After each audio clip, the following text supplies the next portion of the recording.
哇，第一季营收直接按年暴跌了整整58%哦，这数字摊开来，简直像财报被砸出一个大洞啊！这绝对不是用一句过渡期就能轻轻带过的吧？在我们这种看重短期 EPS 的财务模型里，每大客户旧产品结束留下这么大一个营收填坑，这根本是一场灾难啊！哎，你真的太执着于表面的营收幻象了啦！看透这层冷酷的表象，直指核心来看，这哪是什么灾难？这根本是世新完美执行策略转型的风暴之眼，好吗？当旧世代专案结束，确实会留下营收空窗期，但你这时候该看的其实是利润结构本质上的质变，这才是人家真正的技术护城河啊！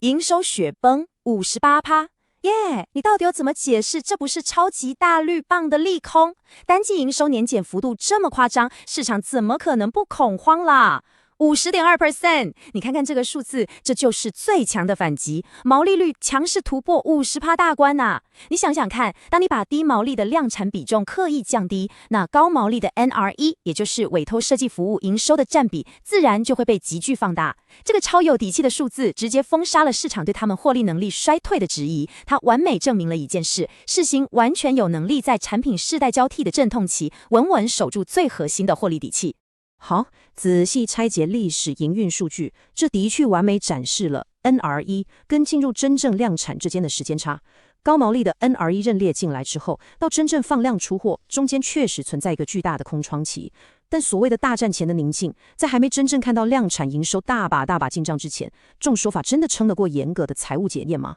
这本来就是半导体先进制程必经的节奏啊！中间这个递延的空窗期，也就是原本预期的3奈米流片营收递延，确实导致了短期的数字波动，但这完全不影响全局的。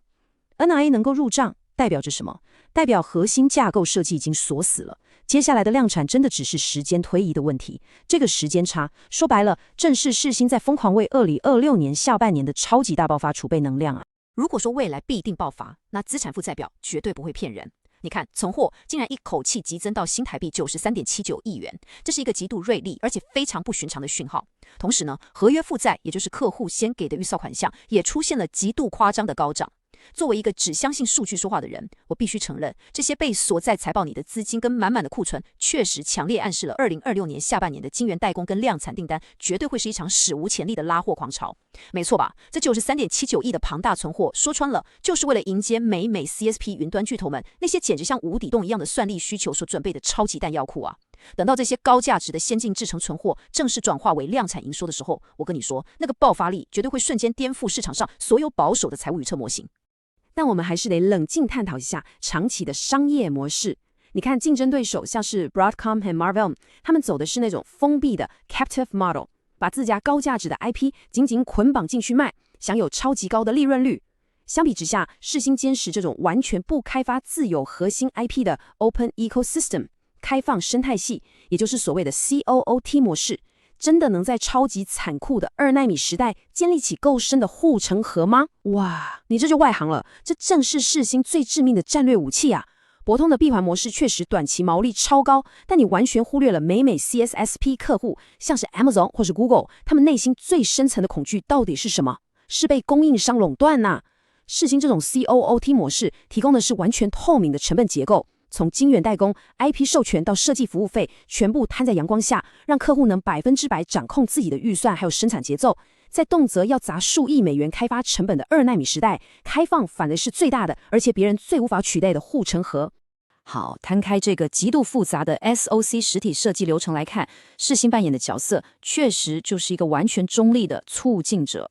但我强烈质疑的是，这种 COOT 模式的获利天花板到底在哪里？如果它不靠捆绑高单价 IP 来赚钱，那会不会到头来其实只是沦为替大厂打工，只能赚取微薄服务费的低毛利高级代工厂？大错，在2奈米时代，晶片设计的复杂度根本是呈指数级别爆炸的，现在已经没有任何单一家公司可以完美包办所有的解决方案了。世新真正的价值在于他们对实体设计的绝对霸权，他们就像是业界最顶级的系统架构师，有能力把 Synopsys、Astera Labs 甚至是 NVIDIA 的 IP 完美糅合在同一个封装里面。对于那些极度想要逃离博通溢价掌控的北美科技巨头来说，世新这个具备超强整合力而且立场绝对中立的出口，根本是他们在先进制程世代唯一且必须死依赖的生存舱啊！我们顺着技术演进的时间轴线来看，从 N7 跨越到 N5， 再一路跃升到 N3 和 N2， 管理阶层给出的时程表真的极度紧绷2026年6月 N3 就要开始量产放量，而复杂度极高的 N2 更是夸下海口，要在2026年底完成流片。在良率挑战如此严苛的先进制程领域，这个时程表的容错率根本几乎为0吧。这确实精准描绘了技术跳跃的残酷弧线，但你要知道 N3 专案在2026年上半年的量产，在整个全局观里面其实只不过是填补空窗期的前菜而已，真正的重头戏绝对是年底的 N2 流片，这已经绝对不只是单纯的制程猥琐了，这可是整个一直整合晶片架构的全面革命，是世芯用来一口气拉开与追兵差距的决定性战役。讲到 N2， 最让我这个数据控肾上腺素飙升的，绝对是它的平均单价增长预期。随着制程推进，单颗晶片的造价根本是呈现几何级数的飙升啊！但高单价伴随而来的，绝对是极端的高风险。一旦 N2 这种先锋制程的良率出了什么包，那些原本看似美好的毛利预测，瞬间就会被庞大的重做成本给吞噬殆尽。这就是为什么 Chiplet 小晶片还有 3.5D 异质整合技术会成为绝对关键的原因。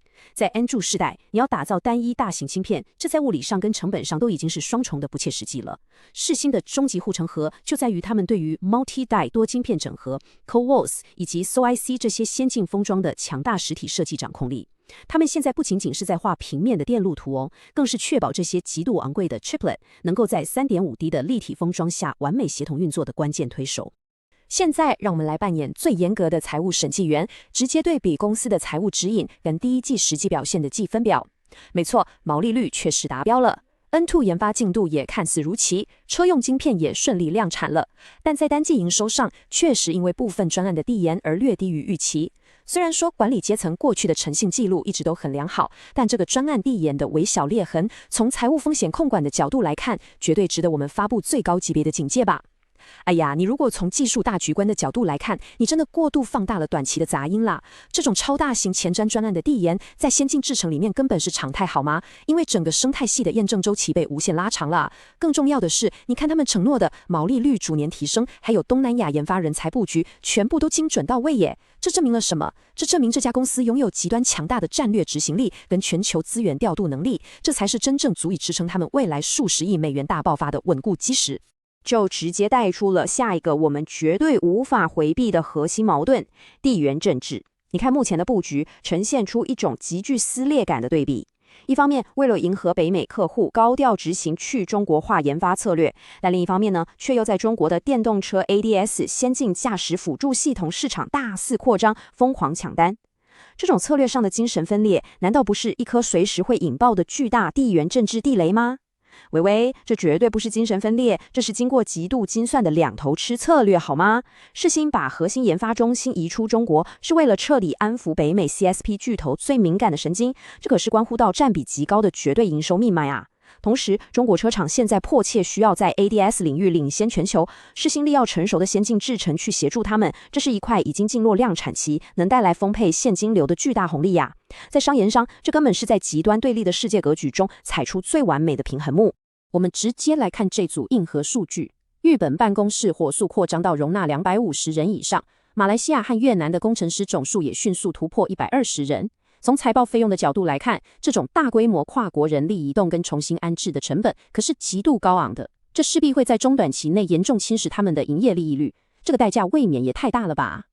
这些成本是维持企业生命线绝对必要的战略投资，这根本不是单纯的成本消耗，这完美展现了世芯是如何不惜代价去建立一个真正的完全中立设计平台。他们根本不是为了寻求东南亚廉价劳动力哦，这是为了打造一个具备地缘政治绝对免疫力的工程团队。你想想看，当北美客户确信世芯能将核心研发完全隔绝于潜在的实体清单跟贸易战风险之外的时候，这种极致信任感所带来的100亿级订单价值，远远超过你眼中那些微不足道的跨国搬迁成本啦。虽然你这么说，但我必须指出营收地区分布矩阵图里面一个非常惊人的数据质变。在美 AI 订单陷入空窗期的时候，区域营收的依赖度竟然产生了剧烈反转。根据数据，中国市场的营收占比在2025年已经压低到8%以下了，但那颗 ADS 车用晶片在量产放量之后，竟然预计将成为2026年上半年的第一大营收来源。这倒是完美的填补了财报上的致命缺口。看到没有，这正是策略发酵的最佳证明。这显示了世芯的产品线组合具备了极其强悍的抗震韧性。当美 AI 晶片还卡在 NRE 跟量产转换的阵痛期时，这颗整合了高阶算力、深耕中国市场的车用晶片。你要知道，甚至在高阶车型上，单车会用到2颗甚至4颗。它就像是一场暴雨中的及时雨，死死地稳住了2026年上半年的营收阵脚。它根本是一座完美的黄金桥梁，安稳地护送公司度过过渡期，直到美订单的超级巨浪全面袭来。